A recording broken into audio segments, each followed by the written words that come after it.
What's up, everybody? We are on the road to Hana. This is a little bit of a famous road that is on the island of Maui. We came from the west side and we're making our way to the east right now.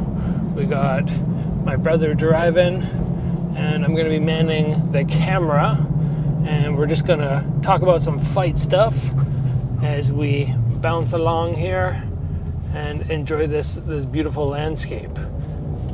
Again, one of the most famous spots or drives on the island. We did one the other day, which I'm going to also post on the channel, which was just a wild ride, just so bumpy. But yeah, for today, I just figured as we're doing this, I'm going to be looking around. I'll just give you guys some insights on basically the major question that I get all the time, which is, how do you manage to be successful, win world titles without a proper gym and what you would consider a proper coach? And obviously, I like to take credit that I did a lot of it myself, but I always say that I had my brother helping me. I got my couple buddies and pad holders who helped me prep him for the fight. So we'll just talk about a couple things like that. One of the ones that always makes me laugh, which you might have heard on the channel before, but I know Aaron was there for it. Remember when we were over in China and we ended up on that Canada versus China trip. Yeah. And we ended up going over to the Chinese training facility, and everybody on our team was just losing it because the training facility was so big and so fancy. And they're just like, how do we compete with that? And I remember Aaron and I just sort of locking eyes on the bus as everybody was freaking out, just kind of rolling our eyes. And I don't know if you would agree, but I mean, what do we need to train for a fight? Yeah. Really. Just... I think mindset, like the winning mindset, definitely goes a long way. And I mean, if you think about kind of one of the fights that you ended up losing against Kubo, you're kind of saying like, like in that fight, you just didn't know what level you were at. And then because of that, I think you were like a little bit hesitant, a little bit gun shy. Yeah. And that probably like held you back from, I don't know, performing to the level that you could have against him. Yeah, that was my very first, I'm going to call that a real loss. I have about six or seven losses, and there's only 2 or 3 where I'm like, okay, these were legit. And that one I lost. The one before that I had lost was a terrible judge's decision. Even the opponent was like, that was some garbage. But yeah, when I fought Kubo, he was a 2-time K1 champion, and I got in there.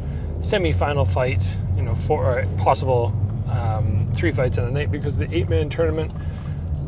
And yeah, exactly like Aaron said, you're kind of gun shy because you're like, shoot, I don't know if I make one mistake if this guy's going to KO me. And then by the end of the fight, you're going, I can do this. Like, they're not that much better. Yeah, and I remember even for that fight on top of that, you kind of saying that you don't know what the level's like. And then I think also Glory had kind of said like, if you go out there and you win your first match, you put on a good fight for your first match, we're going to sign you for more fights.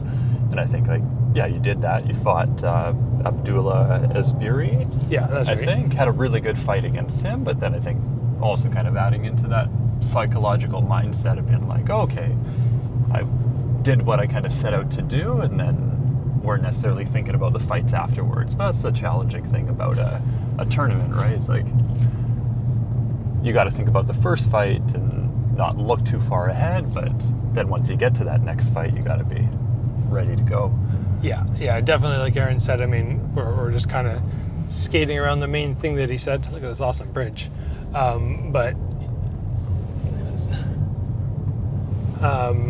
main thing that he said early on there was the mindset. So, on that one, you go in and you're just like, okay, I just want to win the first fight. Once I did that, I was happy as a clam. And I remember leaving, even though I lost to Kubo, feeling like I'd done exactly what I wanted. There was no, bummer, I lost my semi-final fight. I'm just like, look I didn't get KO'd. I went the whole thing with them, and I won my first fight, and I got my nice little bonus for making it that far. And I was like, now we got 3 days in Japan to sightsee, and I was happy as a little clam. So yeah, when you go into a fight, I think if you have that idea, I remember you said, Aaron, years ago, because Aaron also, you guys may or may not know that he fought at the same time as me when we were starting. He actually fought before me at the fight earlier, even though he's a couple years younger. And went 10-0, and just one of those big things at that time is like, how do I? Oh man, sorry, I'm just getting distracted with all this beautifulness. Cool looking car. Z4, I think, BMW. They're bamboo. Every time there's like these, a different type of bamboo, but every time there's bamboo, I always get distracted and like, oh, these are so pretty.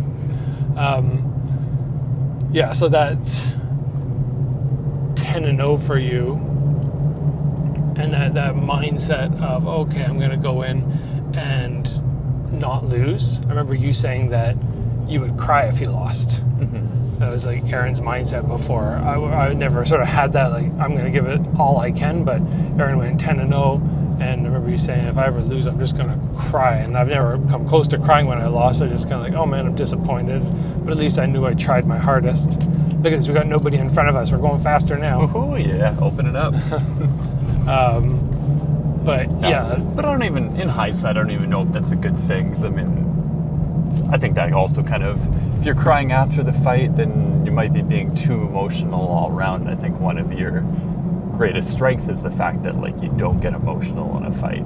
You get tagged, you don't get emotional, you don't kind of like change your game plan, and you don't fight kind of like reactively based on emotion. No. And some people that works for until it doesn't. Until it doesn't, yeah. So, I don't know, if anything, I'd say like, oh, that, I don't know, being that emotional is not necessarily a good attribute.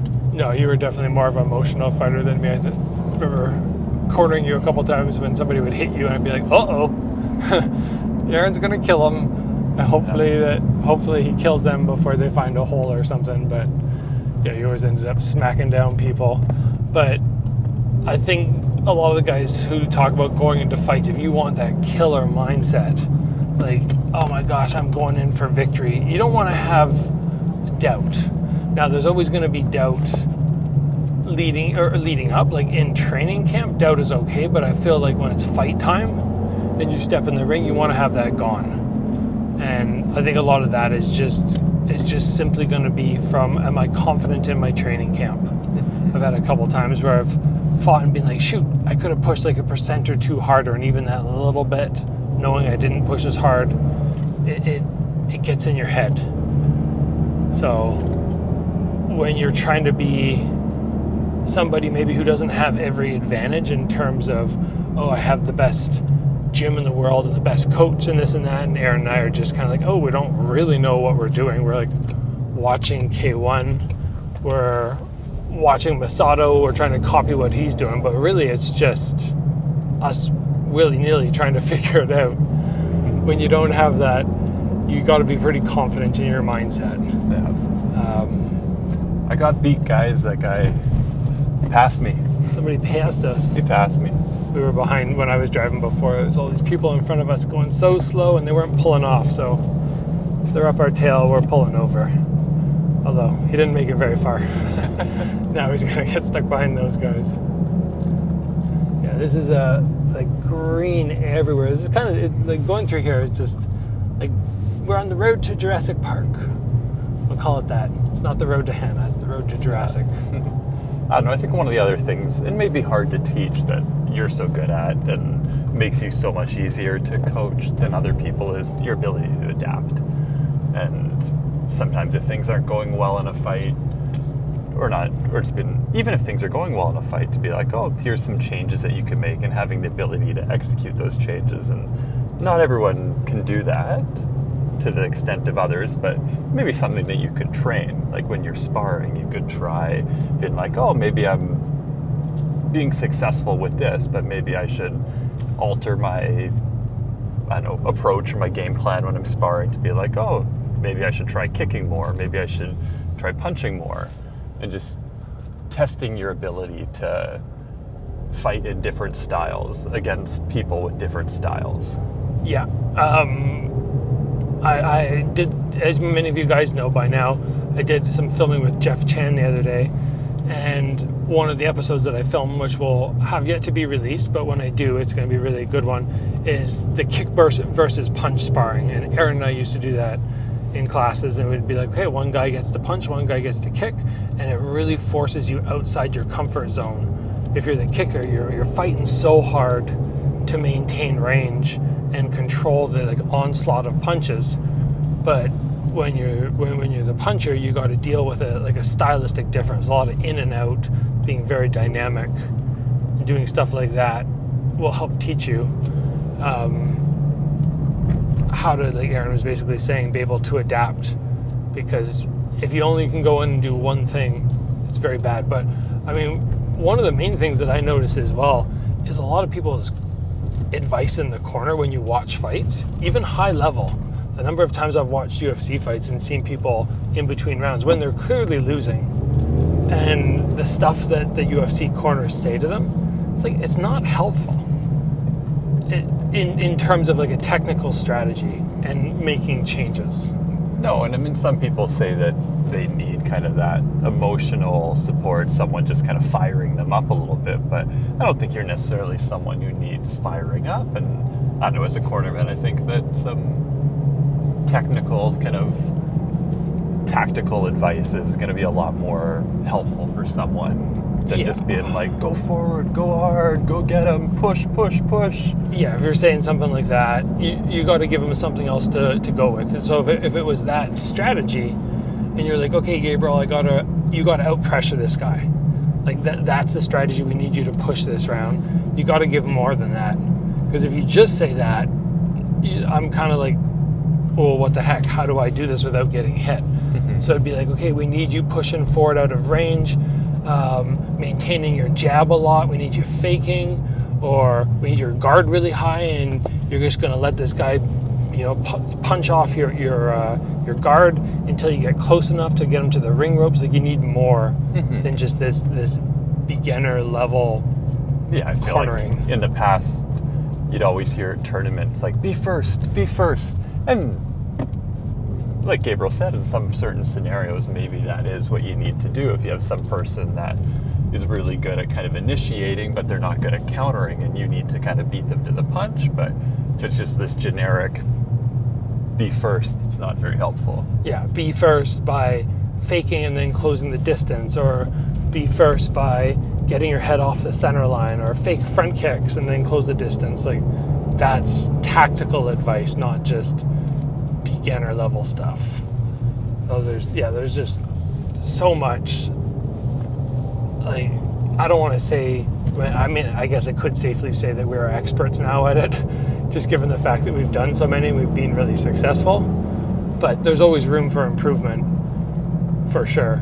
And anybody out there who's, wanting to fight, wanting to get better in between rounds, like Aaron said, adapting, it's just a matter of practicing. Right? You got to be ready to take advice and change up. So you could be asking, even in pad work, be like, oh, can you diversify between my 5 rounds of pads?